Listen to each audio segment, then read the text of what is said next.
Hello दोस्तों, आप लोग कैसे हैं। हम आपका इन जाविद मैथ सॉल्यूशन पर स्वागत करते हैं। आप लोग अच्छे होंगे। जो अभी तक हमारे चैनल में नहीं जुड़े वो ज़रूर से ज़रूर हमारे चैनल में जुड़ जाएं, और जिसने अभी तक सब्सक्राइब नहीं किया है वो ज़रूर से ज़रूर वीडियो को सब्सक्राइब कर दें और बेल आइकन घंटी भी दबा दें और 3-4 लोगों के साथ शेयर भी करें, क्योंकि यहाँ पर आपको इंजॉय के साथ पढ़ाया जाता है। बल्कि पढ़ाया जाता नहीं, सिखाया जाता है। इंजॉय के साथ हमारे चैनल में आपको सिखाया जाता है, क्योंकि अदर वाइज जो पढ़ते हैं बच्चे वो सिर्फ पढ़ते हैं, सीखने का प्रयास नहीं करते हैं।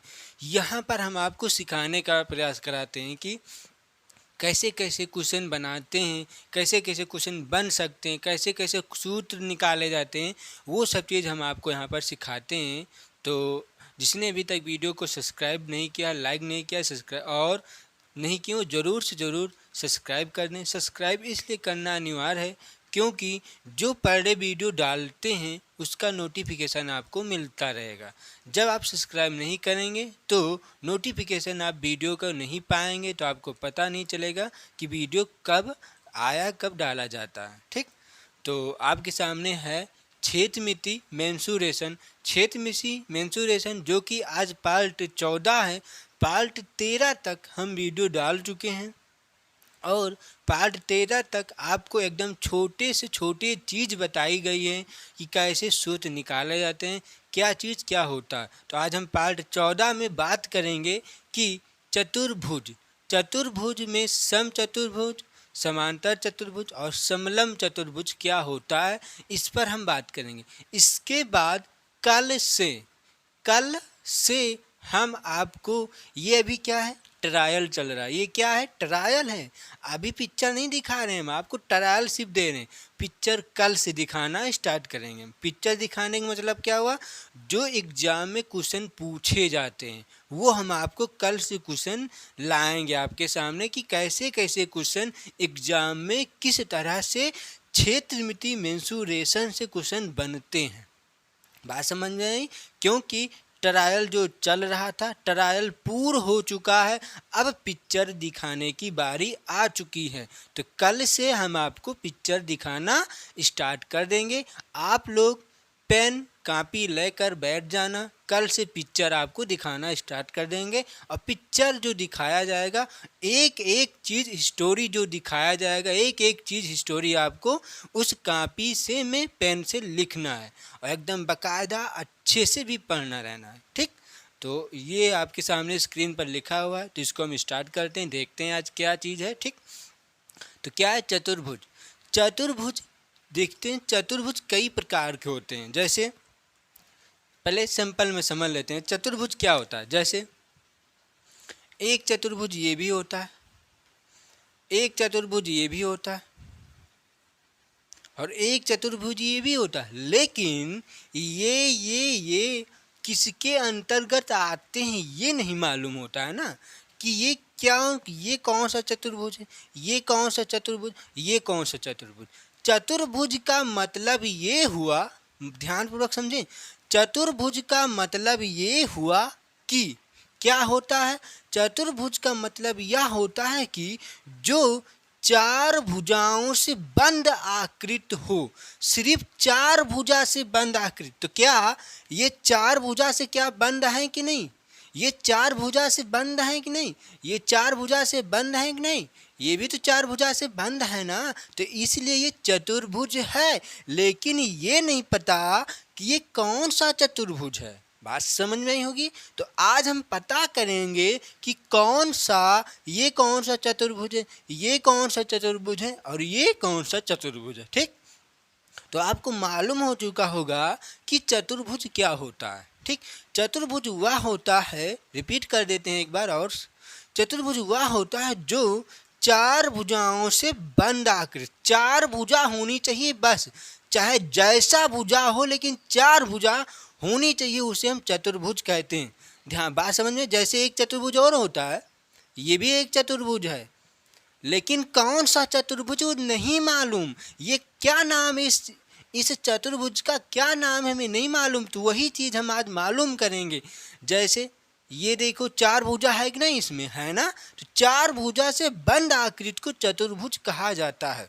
तो अब हम बात करते हैं कि सम चतुर्भुज, समांतर चतुर्भुज और समलंब चतुर्भुज क्या क्या होता है।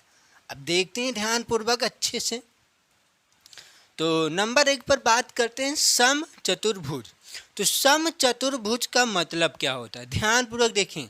सम चतुर्भुज, सम का मतलब समांतर चतुर्भुज, सम का मतलब समान, समान का मतलब जो चारों भुजाएं समान आकार की होनी चाहिए। जैसे वर्ग, वर्ग क्या होता है, वर्ग चारों भुजाएं क्या होता है, वर्ग का चारों भुजाएं क्या होता है, बराबर होता है। बात समझ में आई होगी आपको। वर्ग का चारों भुजाएं बराबर होता है कि नहीं, जैसे ये भी भुजा, ये भी भुजा, ये भी भुजा, ये भी भुजा, तो चारों भुजाएं क्या होता है, बराबर। तो ये क्या है, सम चतुर्भुज। अब ध्यानपूर्वक देखें, ये क्या है, सम चतुर्भुज। बात समझे, सम चतुर्भुज का मतलब ये हुआ चारों भुजाएं बराबर होनी चाहिए बस। चाहे जिस तरह का त्रिभुज चतुर्भुज हो, चाहे जिस तरह का चतुर्भुज हो, लेकिन चार भुजा बराबर होनी चाहिए बस। अब देखते हैं कैसे। मान लेते हैं इसी का दूसरा चतुर्भुज क्या हो सकता है, जैसे ये क्या है, ये क्या है, ये इसकी क्या है, पूंछ। अब इसको, इस पूंछ को हम पकड़ के ऐसे खींच देंगे, इस पूंछ को पकड़ के ऐसे खींच देंगे तो ये कैसा बन जाएगा, ऐसा बन जाएगा। बात समझ में आई होगी आपको। ये और ये वाले पूंछ को पकड़ के ऐसा खींच दिया गया। बात समझ आई ना। इस ये पूंछ को जब पकड़ के ऐसे खींचा गया तो ये भी तो क्या हुआ, इसी वर्ग को तो पूंछ पकड़ के खींचा गया ना, तो ये भी एक क्या है, सम चतुर्भुज। इनकी भी चारों भुजाएं क्या हैं, समान आकार की।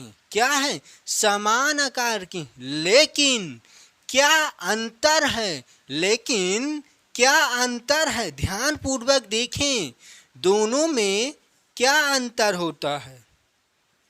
ये वर्ग है, ठीक, और ये क्या है,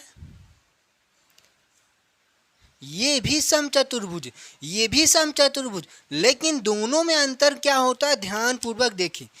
जो समचतुर्भुज का विकर्ण होता है, जो समचतुर्भुज का विकर्ण होता है, ये दोनों त्रिभुजों को, ध्यानपूर्वक देखें, दोनों रेखाओं को समद्विभाजित करता है। इसका मतलब ये हुआ कि ये रेखा, ये जो सीधी रेखा गई थी, ये रेखा इन दोनों रेखाओं को समद्विभाजित आधा आधा कर देता है, और समद्विभाजित करता है तो इनके बीच का कोण 90 अंश का होता है। बात समझ में आई ना। तो इनके बीच का कोण 90 अंश का होता है। लेकिन इसमें क्या होता है, अब ध्यानपूर्वक देखें, इसमें क्या हो जाता है, कैसे कि हमने इसमें क्या बताया, इसी को पूंछ पकड़ के सिर्फ इसको ऐसे लंबा किया गया था, ये पूंछ पकड़ा गया, इसको ऐसे खींच दिया गया तो ये बढ़ता हुआ चला गया और ये चपटा हुआ चला आया। यही इसी वर्ग, तो सिर्फ वर्ग को ही तो किया गया था। वैसे ही वर्ग का जो विकर्ण, जो ये विकर्ण है, ये दोनों विकर्ण एक दूसरे को समद्विभाजित करते हैं, जो कि समान भुजाओं में काट देते हैं, और काटने पर ये 90 अंश का कोण बनाते हैं जहां पर विभाजित करता है। इसका मतलब इस बिंदु पर 90 अंश का कोण ये बनाता है। अब इस पर बात करते हैं, इसमें क्या होता है, तो इसकी विकर्ण क्या होगा, ये होगा नहीं, ये होगा, और इसकी विकर्ण क्या होगा, एक ये होगा।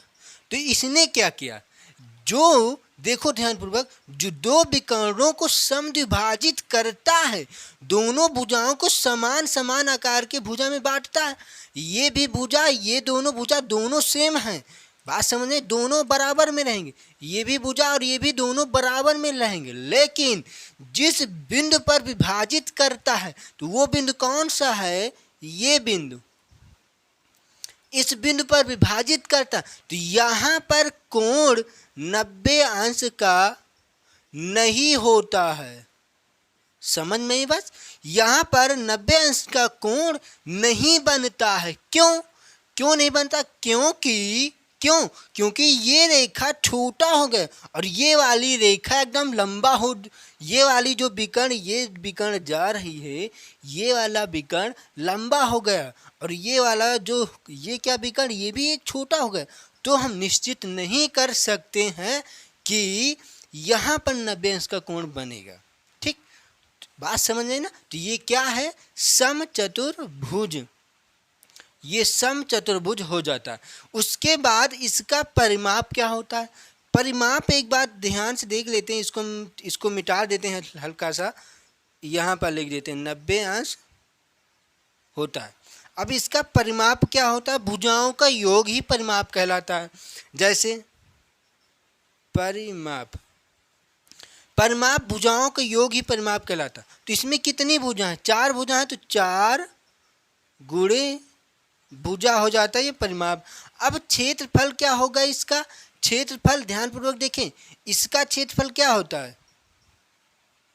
इसका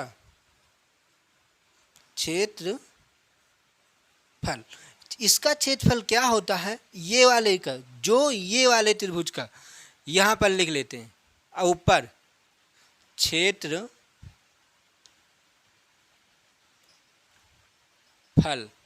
इसका क्षेत्रफल क्या होता है? ध्यानपूर्वक, इसका 1/2, इसमें 2 विकर्ण है कि नहीं? 2 विकर्ण है ना, तो 2 विकर्णों का गुणनफल। हम कुछ भी लिख लेते हैं, मान लेते हैं ये विकर्ण x है और ये वाला विकर्ण y, तो यहाँ पर लिख लेंगे x गुणे y। तो ये क्या है? 2 विकर्णों का गुणनफल बटे 2। इसका मतलब ये हुआ 1/2 गुणे पहला विकर्ण गुणे दूसरा विकर्ण। ये किसका क्षेत्रफल है? समचतुर्भुज का क्षेत्रफल होता है 1/2 गुणे x गुणे y। तो x क्या है? पहला विकर्ण, y क्या है? दूसरा विकर्ण। कुछ भी आप मान के लिख सकते हैं, बात समझ आई ना? तो ये हो गया इसका सूत्र भी। तो हम आगे बढ़ते हैं इस पर। अब ध्यानपूर्वक देखें, वर्ग का क्षेत्रफल क्या होता है? भुजा स्क्वायर होता है। क्यों? क्योंकि यहाँ पर समान आकार की भुजाएं हैं और यहाँ पर ये विकर्ण से बनाया गया सूत्र है। ठीक, अब इस पर देखिए, समांतर चतुर्भुज। समांतर चतुर्भुज क्या होता है? देखिए, समांतर चतुर्भुज, समांतर, समान का मतलब जो रेखा से बनाना है उसके बीच की दूरी समान अंतर में होना चाहिए, समान अंतर होना चाहिए। जैसे मान लेते ये क्या है? ये है, थोड़ा छोटा सा बनाते हैं, ये और ये, इनके बीच की दूरी समान अंतर होनी चाहिए, बस इतना। इसकी कंडीशन यही हो रहा है कि समांतर चतुर्भुज का मतलब हुआ कि इनके बीच की दूरी, जो ये बीच की दूरी है, समान आकार में होना चाहिए। तो इसके समान आकार में रखने के लिए हम क्या करेंगे? अब ये हो गया, ऐसे भी कुछ बना सकते हैं ना ऐसे, तो ये क्या बन जाता है? आयत। ये क्या है? आयत। आयत है, लेकिन इसकी कंडीशन क्या? कि समान अंतर में होना चाहिए, बस। तो ये समान अंतर में है नहीं। जब इसको हम आगे खींचेंगे ऐसे ऐसे, तो या कभी काटेगी, कभी एक दूसरे को विभाजित करेगी? नहीं करेगी। तो ये समान अंतर में हो जाते हैं। वैसे एक वर्ग भी होता है, वर्ग आपका भी हो जाता है। वर्ग में भी आपका समान अंतर होता है। क्यों? क्योंकि इनके बीच की देखो समान अंतर है नहीं। चाहे आप इस वाली रेखा को ऐसे ऐसे बढ़ाएंगे, कभी नहीं विभाजित करेगी। चाहे आप इस वाली रेखा को ऐसे ऐसे बढ़ाएंगे, तो क्या कभी विभाजित करेगी? नहीं करेगी, कभी भी विभाजित नहीं करेगी। तो इसका मतलब ये हुआ कि इसके बीच की दूरी समान अंतर में है। बात समझ में आई ना? तो ये समांतर चतुर्भुज है। अब समांतर चतुर्भुज का क्षेत्रफल क्या होता है? अब ध्यानपूर्वक देखते हैं कि पर आयत है, तो आयत का क्षेत्रफल क्या हो जाता है? वही होता है इसमें भी। अब आयत का क्षेत्रफल क्या हो जाता है? यहीं पर लिख देते हैं, क्षेत्रफल बराबर क्या होता है? लंबाई गुणे चौड़ाई। क्या है? क्षेत्रफल बराबर लंबाई गुणे चौड़ाई। ये किसका क्षेत्रफल है?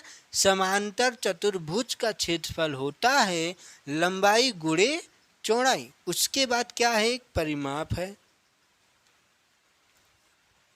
परिमाप की बात करते हैं तो परिमाप क्या होता है? इसमें भी भुजा 4 हैं, लेकिन आयत है।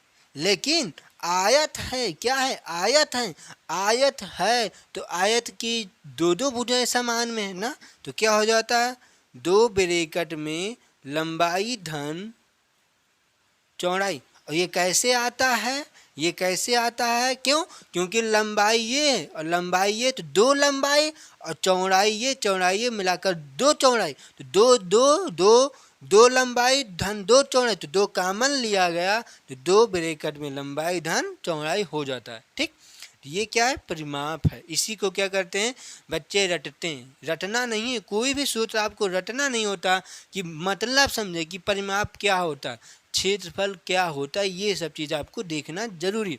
और इसी का क्या हो सकता है, इसको थोड़ा सा मिटा लेते हैं हम आगे।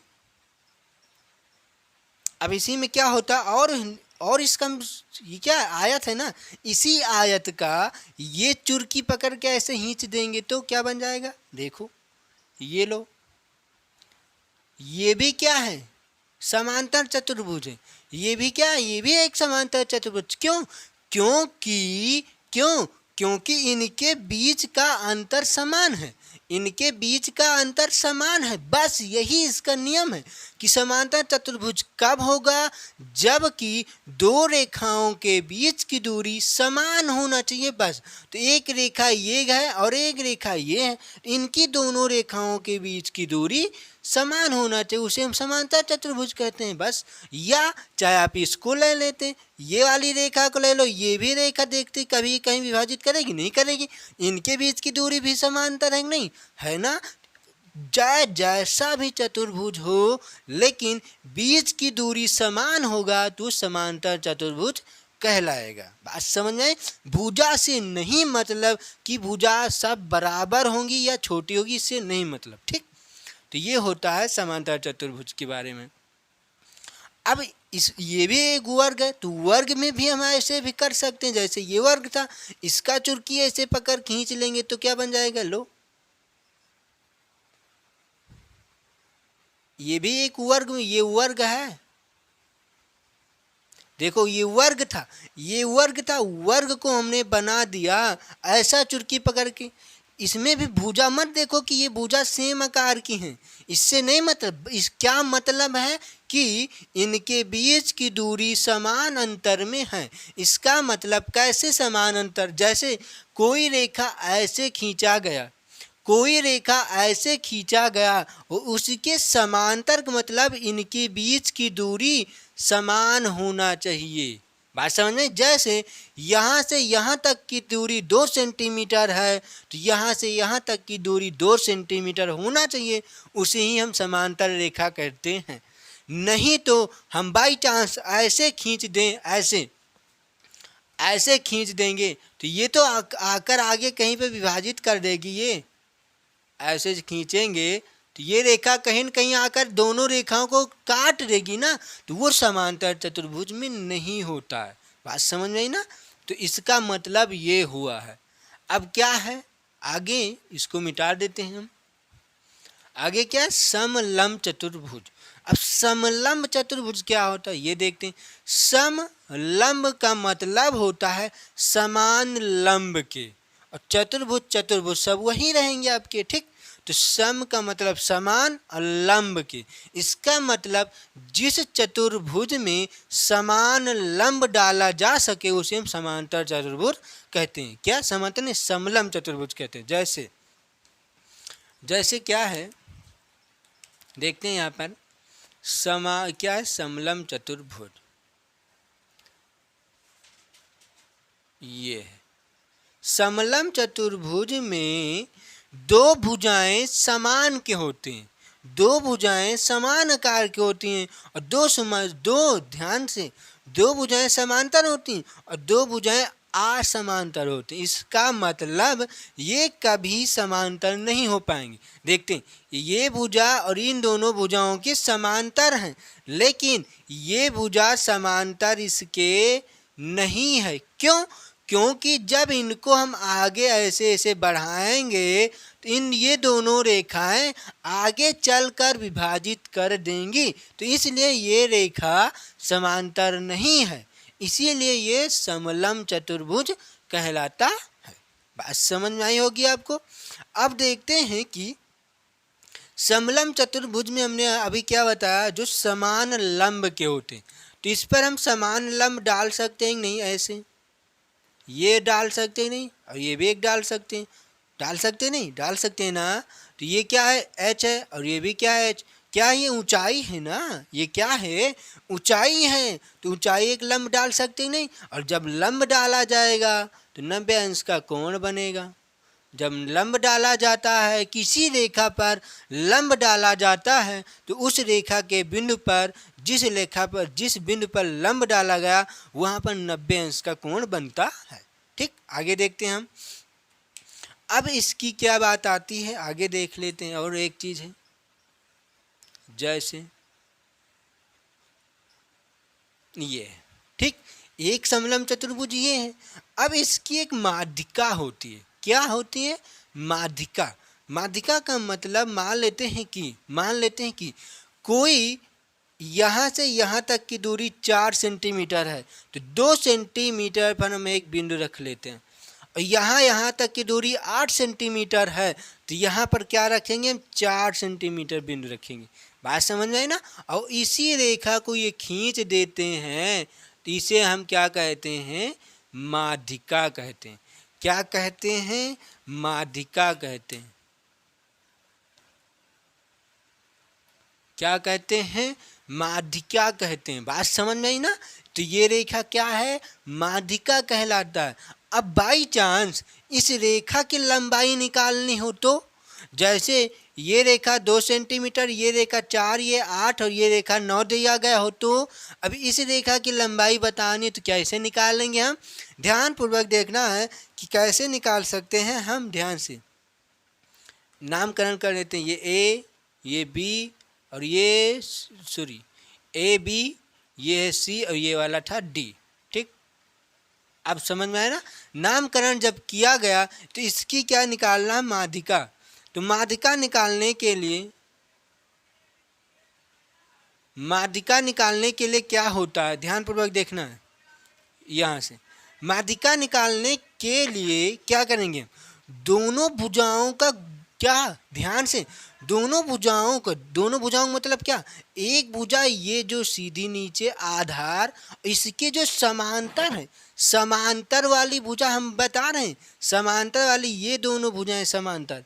बात समझ में ना। तो ये दोनों भुजाएं समांतर, इन दोनों भुजाओं का योग बटे 2 से भाग कर देना, तो क्या हो जाएगा, ए बी प्लस और A B plus D C बटे 2। तो ये क्या निकल के आएगा, माध्यिका। ये माध्यिका की लंबाई निकालने के लिए सूत्र है। क्या, जो दोनों भुजाएं समांतर होती हैं,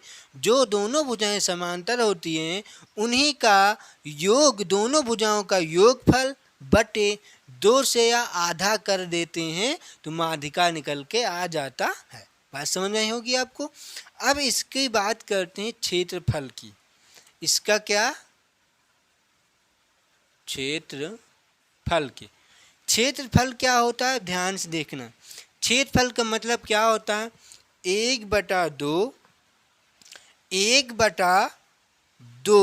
ध्यान पूर्वक देखना, 1/2 दोनों भुजाओं का गुणनफल। क्या, ध्यान से देखना, 1/2 दोनों भुजाओं का गुणनफल नहीं, योगफल होता है। ध्यान से, दोनों भुजाओं का योगफल का मतलब कैसे, ये ए बी, इसका भी नामकरण कर लेते, ए और बी और सी और डी। तो क्या हो जाएगा, ए बी प्लस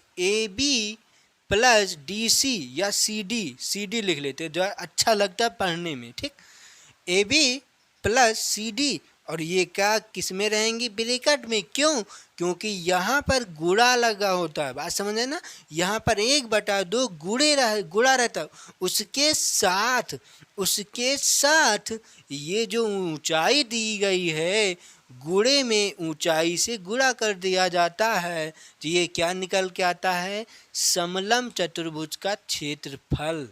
समलंब चतुर्भुज का क्षेत्रफल क्या होता है, 1/2 दोनों भुजाओं का योगफल गुणे ऊंचाई, और ऊंचाई आपका क्या है, h है, जो कि ऊंचाई क्यों लिया गया, क्योंकि ऊंचाई इसलिए लिया गया था क्योंकि इसमें लंब डाला गया, तो एक त्रिभुज समकोण इधर बनता है और एक समकोण त्रिभुज उधर बन जाता है, तो इसीलिए हम इसमें ऊंचाई भी ले लेते हैं, क्योंकि समकोण त्रिभुज का क्या होता है, आधार 1/2 गुणे आधार गुणे ऊंचाई, इसीलिए इसमें भी ऊंचाई लिया गया। और ये क्या था, आधार है, ये जो लिखा है ए धन बी, ए बी धन सी डी, ये ए बी धन सी डी क्या है, आधार है, और गुणे एच क्या है, ऊंचाई है, और 1/2 है ही है। बात समझ में ना। तो परिमाप भी इसका वही होगा कि चारों भुजाओं का योगफल ही परिमाप कहलाता है। तो बात समझ में आया होगा आपको। समलम चतुर्भुज क्या होता है, एक बार से रिपीट कर देते हैं फिर से। समलम चतुर्भुज वह होता है जिनकी आमने सामने की भुजा दो समांतर होती हैं और दो भुजाएं असमांतर होती हैं, जैसे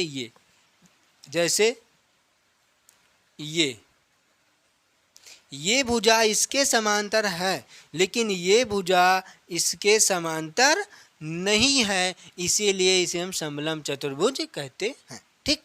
अब समांतर चतुर्भुज का मतलब होता है कि दो रेखा समान अंतर में होता है और उसे बंद कर दिया गया, तो उसे हम समांतर चतुर्भुज कहते हैं। बात समझे ना। उनके बीच की दूरी समान होना चाहिए, जैसे ये, तो यह जो इसकी बीच की दूरी है, जैसे ये है, तो इसकी जो बीच की दूरी है समान अंतर में होना चाहिए। ठीक। तो इसी को हम समांतर चतुर्भुज कहते हैं, लेकिन इसको नहीं कहेंगे, क्यों, क्योंकि ये बंद आकृत नहीं है ना। क्योंकि चतुर्भुज क्या होता है, चार भुजाओं से बंद आकृति को चतुर्भुज कहते हैं। और क्या है, समांतर चतुर्भुज, चतुर्भुज क्या होता है, चार भुजाओं से बंद आकृति को चतुर्भुज, और समांतर कह दिया तो समान अंतर के चतुर्भुज में आ जाते हैं। बात समझे ना। वैसे ही समचतुर्भुज, समचतुर्भुज का मतलब समान भुजाएं होना चाहिए, समान भुजाओं से घिरी हुई आकृति को हम समचतुर्भुज कहते हैं। बात समझ में होगी आपको। तो जैसे वर्ग है, वर्ग इसमें आयत नहीं आएगा, क्यों, क्योंकि आयत किस में नहीं आएगा, सम चतुर्भुज में आयत नहीं आएगा। क्यों, क्योंकि आयत में आमने सामने की भुजा बराबर होती है। बात समझ में ना। क्योंकि सम चतुर्भुज में चारों भुजा बराबर होना अनिवार्य है। ठीक। और समांतर चतुर्भुज में ये नहीं है कि चारों भुजा बराबर हों या ना हो। जैसे ये क्या था, वर्ग, और ये क्या था, आयत। ये क्या था, आयत, और ये क्या था, वर्ग। क्या वर्ग में सभी भुजा बराबर है? हाँ है। क्या आयत में सभी भुजा बराबर है? नहीं है। तो इसीलिए यहाँ पर ये मायने नहीं रखता समांतर चतुर्भुज में कि भुजाएं बराबर हों या ना हो, बस ये कंडीशन होना चाहिए कि उनके बीच की दूरी समान अंतर होना चाहिए। समलम चतुर्भुज आपका है ये। ठीक। तो आज दोस्तों हम यहीं तक रखते हैं, क्योंकि काफ़ी समय हो चुका है। तो हम वीडियो आपको अच्छी लगी हो तो लाइक कर देना, शेयर और सब्सक्राइब। और इससे पहले हम वीडियो क्षेत्रमिति मेंसुरेशन का पार्ट 13 तक वीडियो डाल चुके हैं। आज पार्ट 14 वीडियो है, जो कि पार्ट 14 में चतुर्भुज पर बात कर रहे हैं। और इससे छोटे छोटे चीज़ होते थे, सूत्र कैसे बनते हैं, क्या चीज़ क्या होता है, ये सब चीज़ हम आपको समझा चुके हैं। ट्रायल ख़त्म हो चुका है। अब हम आपको पिक्चर कल से दिखाना स्टार्ट करेंगे। पिक्चर का मतलब हुआ जो एग्ज़ाम में क्वेश्चन पूछे जाते हैं किस लैंग्वेज में, वो हम आपके सामने कल से लाना स्टार्ट कर देंगे। और आप लोग कॉपी पेन लेके अच्छे से बैठ जाना और पर डे एक दो वीडियो पर डे पढ़ना है आपको, जो आपको पढ़ाया जाएगा यहाँ पर। ठीक। और जिस तरह से क्वेश्चन आपको समझाया जाएगा उसी तरह से आपको क्वेश्चन समझना है, क्योंकि यहाँ पर पढ़ाया नहीं जाता है, यहाँ पर आपको सिर्फ सिखाया जाता है। क्योंकि हमारे चैनल का नाम ही है इंजॉय विथ मैथ सॉल्यूशन। हम यहाँ पर आपको इंजॉय के साथ पढ़ाया जाता है, क्योंकि इंजॉय कब आता है पढ़ने में, मन कब लगता है पढ़ने में, जबकि कोई डाउट उसमें ना हो। जैसे हम समलम चतुर्भुज पढ़ रहे हैं, इसमें मुझे कोई भी डाउट नहीं रहेगा, तब इसको पढ़ने में मज़ा आएगा। लेकिन समलम चतुर्भुज में कोई डाउट हो चुका तो मुझे पढ़ने में मज़ा नहीं आएगा। तो इसीलिए आपको अच्छे से तरीके से पढ़ना है और सीखने का प्रयास करना है। जय हिंद, जय भारत।